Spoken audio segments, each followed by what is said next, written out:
Hey, there's God here, and it's time to talk about Blue Lock. But before that, yes, I'm bald again, same as the video with Spy Family. You guys know I do this from time to time. Just remember to drop a like for the shine over here. Now, with this episode, it definitely made things very interesting. I wasn't expecting this, although it started making sense after some scenes in the episode. Right at the beginning of the episode, I was expecting something else with the character that's the imposter in this episode. But yeah, the series knows how to keep you hooked. Last episode we had the epic moments with Isagi, the hype, the engaging moments, and this one got the twist moment. So yeah, let's get into it and talk about it.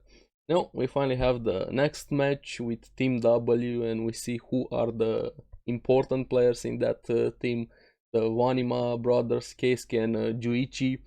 Now, what was interesting also is that Chigiri has a history with them. We even see it in the first scene when he heard their names. He had this small twitch, so there's definitely some history there, and it's confirmed a bit later in the episode. But we'll get to that. Now, what I liked during their meeting, they're preparing for the team, discussing tactics and things like that. The most engaging one was Bachira sleeping. He was so engaged there that he just couldn't stay awake. Man, I like Bachira so much. Now, what I meant they got at in the first half also here, everybody was, where is Kuon? Why is Yemon being the one leading the meeting now? What I thought that was gonna happen with Kuon being late, apparently he took this long bath and he kind of lost track of time. Thought he was gonna be sick, at least he looked like that, so maybe they're gonna be one player missing. How are they gonna handle that? Are they gonna play 10 versus 11?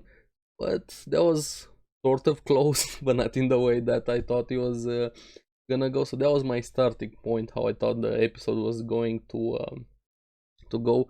But I liked Kwon was roaring to go easy, changed the plan even with the way they did it previously. Now they have three of the players swapping every 30 minutes to both use their weapons. Three of them in front there.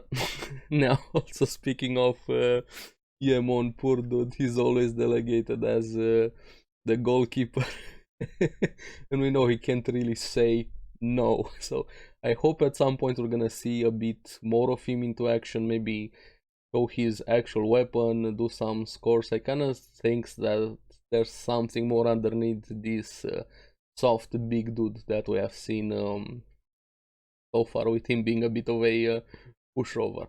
Now, after that, we finally have the match starting. We see the brothers and their communication. I thought they were communicating through grunts at first, especially one of the brothers, and they're very good at that. Their teamwork is really good. Their eccentric way out there, especially the big one that doesn't really talk.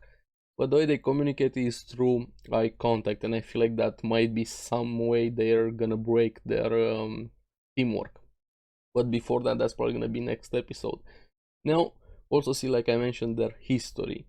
When they heard that Shigiri is there, when Isagi called him to do a defensive play, they called him Genius Made of Glass, referring to his injury, so they know him, a past teammate, I think one of them mentioned, and Shigiri has a lot of things to deal with, even more with his relationship with Isagi throughout the entire episode. But I'm really curious what exactly also happened in the past with him, his injury and his history with the brothers. And they kind of hitting him where it hurts with the jabs there. I don't mean on the actual field with the words they were saying. They were definitely getting to Chigiri. Now Isagi is able to stop one of the brothers, even though he got very frustrated and called for a fall. Now, throughout the episode, what I liked is Isagi is kind of trying to make up with Chigiri, telling him to focus on the match now, stop focusing on the past. But Chigiri didn't want any of it. That you guys remember how their conversation ended last episode with Isagi kind of staying a bit too much, even though it came from a good place. I think they're gonna get over it probably after this match, but we'll have to see exactly how they reach that point. And I feel like Isagi and Chigiri are gonna be one of the most important moving forward, with Kunigami, of course. And again, throughout the episode, Raichi blowing a gasket every time. Even more after we see it, things got very interesting here because we have Kuon scoring. He scores one goal over there, pretty good. Isagi is still trying to talk to Chigiri. Kunigami and Bachir actually steal the ball, which allows Kon to strike and score again, a jump strike there. Now we have the brothers getting more and more frustrating. They even commit a fall. Bachira gets a free kick, which again allows Kon to score again. I was like, hey, this match feels a bit too easy. And I was like, what's up with Kon? How is he able to do this much? Considering I thought he was sick at the beginning of the episode. And Raichi being more and more frustrated. He's not the center of attention. Now, what got me thinking was the scene they showed with Ego. Have Andri thinking, hey, this Kondo is pretty good, but Ego felt like he's not that impressive. He didn't say anything, but we're gonna get to that. So from here, I was like, there's something more happening with Kuon. I got the impression that something doesn't feel right, and I can't place my finger on it. Now we have Isagi again trying to reach Chigiri, but Kesuke, one of the brothers, steals the ball from Kuon. That steal was a bit easy, and we're gonna get to that. And Chigiri is still not focused, they're not in the match, still on the past, on his injury, and the brothers kept twisting that knife there, and the brothers keep scoring, so they're getting closer and closer with the goal.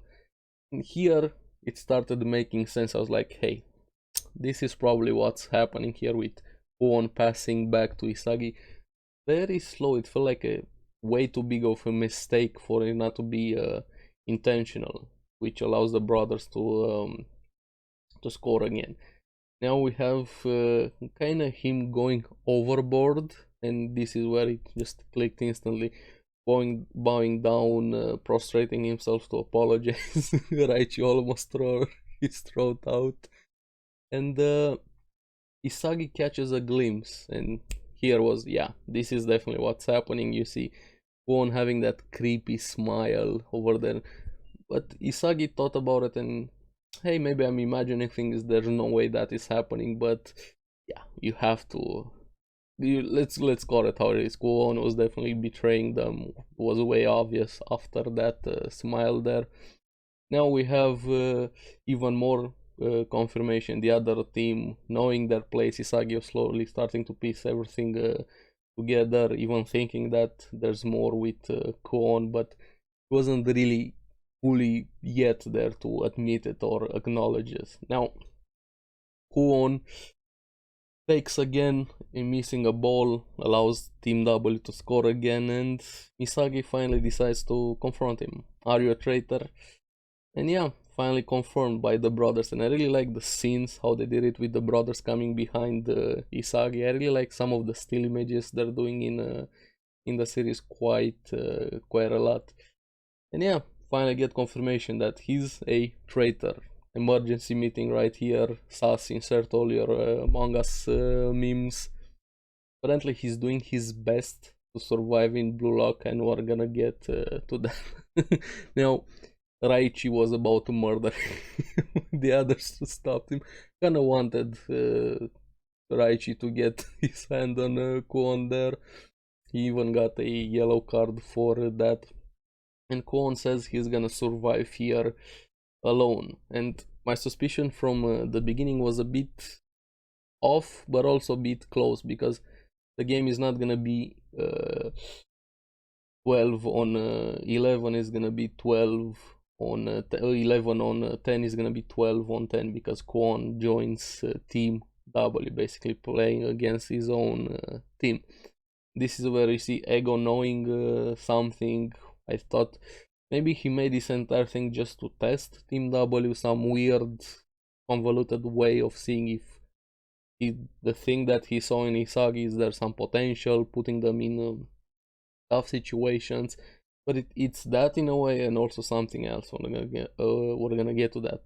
Now, this is where the conversation between Kon and Isagi gets interesting, because we see a bit of the real Kwon and his actual motivation, saying the goal that Isagi had last episode got him thinking he doesn't want things to always be this close, not risk it. He wants a more safe and secure way to reach the top and actually survive Blue Lock, because their next opponent, Team V, they can't beat them, or at least he thinks so. They're probably one of the most strongest team there at Blue Lock. So he made the decision to go at it alone because of the special rule from way back.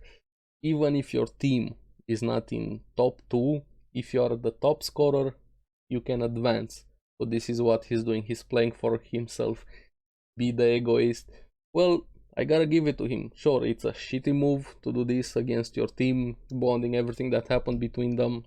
But hey, he's gaming the system, literally playing the game that has been set up for them. Now, I don't know how far he's gonna get with that, but I definitely like this turn of events, to say to say the least. And we found out he made a deal with Team W, even gave them all of the info, and he got to score those 3 goals. So even those 3 goals, he got them part of the deal. He didn't actually score them on his skill, and even thanking Isagi. And again, one of the things I like, those still images and the creepy smile. And we finally see the real Kwon being a scum, a piece of shit. Honestly, and I like characters like that, but what I like more is seeing them lose, and I really hope it's gonna happen very badly with Kwon. But they score again, so now Team W is in lead. Now, I'm very excited for next episode. I like things like this. The series has so much potential and doesn't disappoint, at least so far. Every episode throws something at you and it definitely sticks. So yeah, I'm very curious what you guys think about this episode. Do you like the betrayal angle, so to say, here with Kwon? Do you think it was a bit too obvious, maybe a bit too fast? I don't know, I kinda like it, honestly, like I said, and I'm very curious how next episode is gonna go. So let me know in the comments below what you guys thought about the episode and the situation with Kwon, and your thoughts on Chigiri also. I know Kwon and what he did was the main focus of the episode, but I'm more curious about Chigiri and his relationship with Isagi. So let me know what you guys thought about the episode. As always, thank you very much for watching. Remember to like and subscribe, helps me quite a lot, and you guys get the latest videos on the series that I follow. So keep enjoying Blue Lock. I'll see you in the next one. Bye bye.